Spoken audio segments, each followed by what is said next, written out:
Selamat sejahtera semua, nama saya Vikesh Anal Laki Balan. Hari ini saya akan berkongsi ilmu tentang bab 4 iaitu Malayan Union.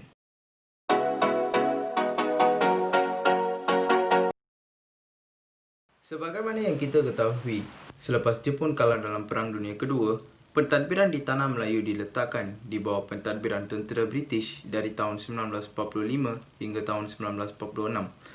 London telah membentuk satu persekutuan yang baru yang dikenali sebagai Malayan Union di Tanah Melayu. Pembentukan Malayan Union walau bagaimanapun mendapat tentangan daripada pelbagai pihak, terutamanya daripada kalangan orang Melayu, kerana mereka beranggap bahawa perubahan yang dibawa mampu mengancam hak istimewa orang Melayu, institusi beraja dan agama Islam. Tujuan utama Malayan Union ditubuhkan adalah untuk menghapuskan negara dan bangsa Kesultanan Melayu Melaka. Selain itu, Malayan Union ditubuhkan adalah sebagai persediaan untuk membentuk kerajaan sendiri dan juga untuk membentuk bangsa Malayan Union agar golongan pendatang dapat melupakan negara asal mereka dan memberi taat setia kepada Malayan Union.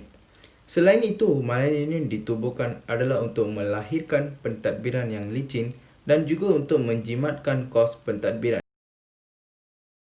Ciri-ciri Perjanjian Malayan Union 1946 ialah Negeri Melayu bersekutu, Negeri Melayu tidak bersekutu, Melaka dan Pulau Pinang disatukan di bawah satu pentadbiran. Singapura diasingkan kerana kepentingannya sebagai pelabuhan bebas. Seorang pesuruhjaya negeri dilantik bagi setiap negeri dan juga pentadbiran Malayan Union akan terus dihantar kepada Parlimen British di London. Prinsip jus soli asas kerakyatan juga telah diperkenalkan semasa pentadbiran Malayan Union. Kerakyatan diberikan kepada sesiapa sahaja yang lahir di Tanah Melayu dan juga di Singapura.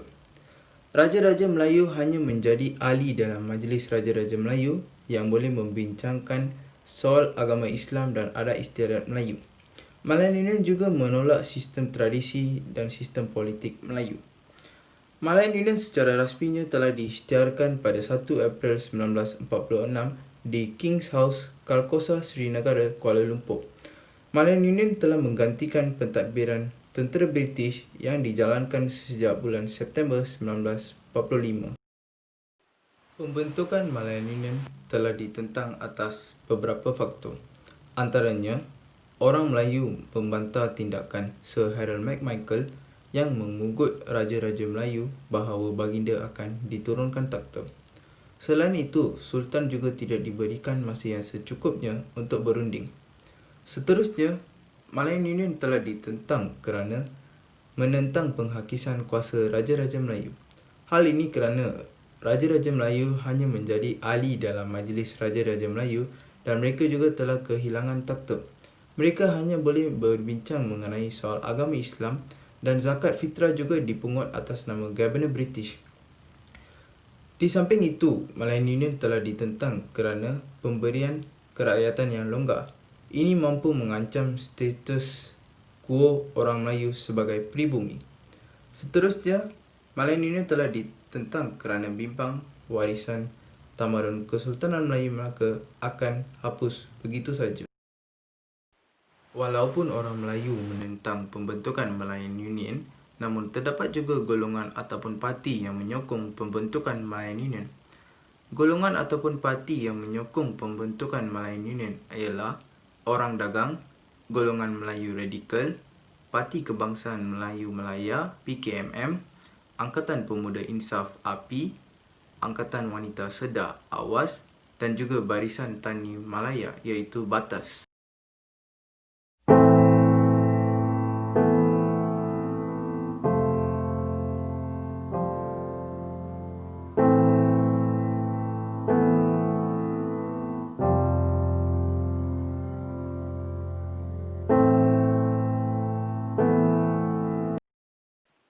Parti-parti tersebut menyokong kepada pembentukan Malayan Union kerana mereka bersetuju dengan dasar menyatukan negeri-negeri Melayu menjadi satu parti politik bagi melicinkan pentadbiran tempatan.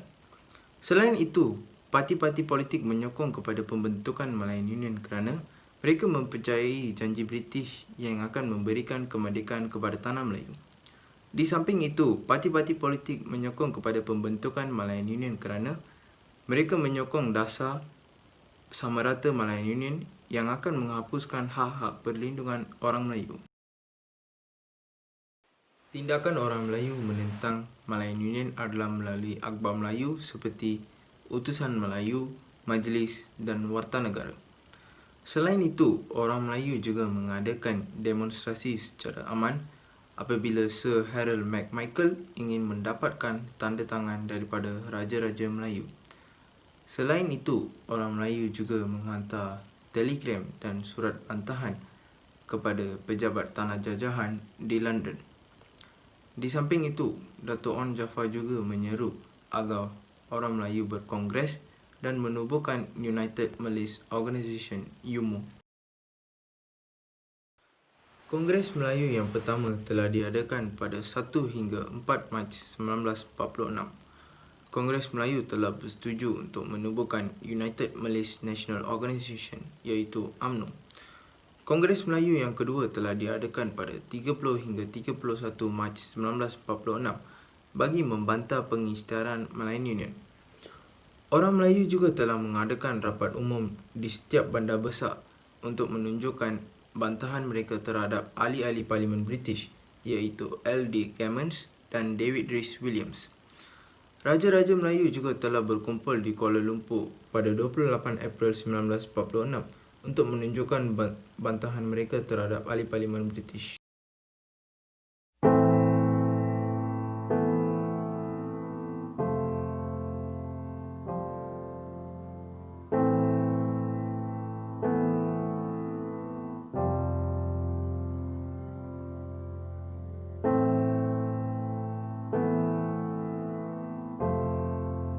Sebelum saya menamatkan pembentangan bab ini, marilah sama-sama kita menyaksikan sebuah video yang mengisahkan kehidupan rakyat di Tanah Melayu semasa pentadbiran Malayan Union.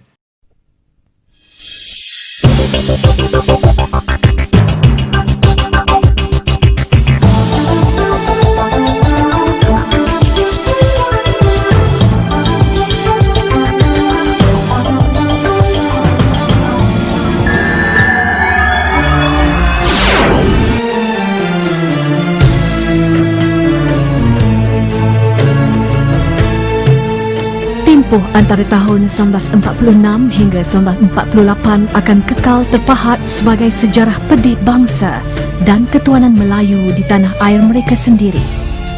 Gagasan Malayan Union British 1946 dengan jelas meletakkan tanah Melayu sebagai sebuah tanah jajahan mahkota British. Segala kuasa politik dan pentadbiran adalah dalam bidang kuasa British, sementara Raja-Raja Melayu hanya bertanggungjawab terhadap hal ehwal agama Islam dan adat istiadat Melayu. Keadaan ini sekaligus menidakkan hak keistimewaan dan ketuanan orang Melayu di tanah air mereka sendiri, serta meletakkan orang Melayu, penduduk pribumi setaraf dari segi politik, ekonomi dan sosial dengan kalangan pendatang asing. Cara MacMichael memperolehi tanda tangan daripada Raja-Raja Melayu secara ugutan dan ancaman serta penguartaan gagasan Malayan Union pada 22 Januari 1946 benar-benar meresahkan dan menyinggung orang Melayu. Keadaan ini ternyata menjadi katalis kepada kebangkitan kesedaran orang Melayu bagi mempertahankan hak mereka. Akhbar-akhbar Melayu seperti Utusan Melayu, Majlis dan Warta Negara memulakan kempen dan serangan terhadap British serta sekaligus meniupkan semangat kebangsaan kepada orang Melayu. Mereka menyeru orang Melayu agar bersatu dan mengadakan suatu kongres untuk menentang Malayan Union. Dato' Onn Jaafar ketika itu pegawai daerah Batu Pahat menyahut seruan itu dengan menubuhkan Pergerakan Melayu Semenanjung Johor PMJ pada 1 Januari 1946. Hasil dari cadangan pertubuhan ini, Kongres Melayu pertama telah diadakan dari 1 hingga 3 Mac 1946 di Kelab Sultan Sulaiman, Kuala Lumpur. Kongres yang julung kali diadakan demi perpaduan orang Melayu dihadiri sebanyak 41 buah pertubuhan Melayu seluruh tanah Melayu. Pada hari pertama, ribuan masyarakat Melayu berkumpul untuk menunjukkan sokongan kepada Kongres di samping memperlihatkan kepada British bibit-bibit tentangan mereka terhadap Malayan Union. Dalam masa yang sama, bekas pegawai-pegawai British yang pernah berkhidmat di tanah Melayu seperti Frank Swettenham, George Maxwell, Richard Winstead dan Cecil Clementi Smith turut melahirkan bantahan terhadap Malayan Union melalui penulisan dalam akhbar Times London. British bagaimanapun tegal meneruskan gagasan Malayan Union dengan melantik Sir Edward Gent sebagai Gubernur dan mengisytiharkan Malayan Union pada 1 April 1946. Bagaimanapun, majlis pelantikan Gubernur tercemar tanpa kehadiran Raja-Raja Melayu. Dalam masa yang sama, orang-orang Melayu menzahirkan penentangan dengan memakai songkok hitam berlilit putih tanda berkabung sebagai lambang kematian bangsanya selama 7 hari. Pada 11 Mei 1946, dalam Kongres Melayu ketiga yang berlangsung di Johor Bahru, Pertubuhan Kebangsaan Melayu Bersatu berkembar atau United Malays National Organisation UMNO ditubuhkan sebagai wadah politik ulung orang Melayu menentang Malayan Union. Datuk Ong bin Jaafar dipilih sebagai Yang di-Pertua yang pertama. Kebangkitan kesedaran dan penentangan orang Melayu ternyata semakin lantang selepas penubuhan UMNO. Pihak British yang mula menyedari kesan buruk kebangkitan dan penentangan orang Melayu segera menghantar wakilnya, Captain L.D. Gammons dan Lieutenant Colonel Rhys William ke Tanah Melayu. Kunjungan mereka ke Johor Bahru telah disambut dengan beribu-ribu orang Melayu yang berbaris di sepanjang jalan menuju ke istana. Keadaan yang sama berlaku di Kuala Lumpur, Pulau Pinang, Negeri Sembilan dan kota-kota lain di Tanah Melayu. Malah, ketika di Kota Baru, seramai 10,000 orang Melayu melakukan tunjuk perasaan. British akhirnya terpaksa mengalah kerana Malayan Union jelas tidak mendapat sokongan dari raja-raja dan orang-orang Melayu. Gubernur Malayan Union, Edward Gent, akhirnya mengadakan satu rundingan khas dengan Raja-Raja Melayu dan para pemimpin UMNO diketuai oleh Datuk. Sememangnya, penjajahan Malayan Union di Tanah Melayu merupakan satu sejarah yang tidak dapat dilupakan oleh semua penduduk. Kita haruslah mengambil iktibar daripada peristiwa ini agar peristiwa seperti ini tidak akan berulang pada masa hadapan. Iktibar yang boleh kita peroleh daripada penjajahan Malayan Union di Tanah Melayu ialah kita haruslah berani mempertahankan kedaulatan negara. Kita juga tidak harus bergantung kepada kuasa asing. Selain itu, kita juga harus menghormati antara satu sama lain agar konflik sesama kita dapat dielakkan. Sikap toleransi juga harus diamalkan dalam kehidupan seharian agar muafakat bersama dapat dicapai.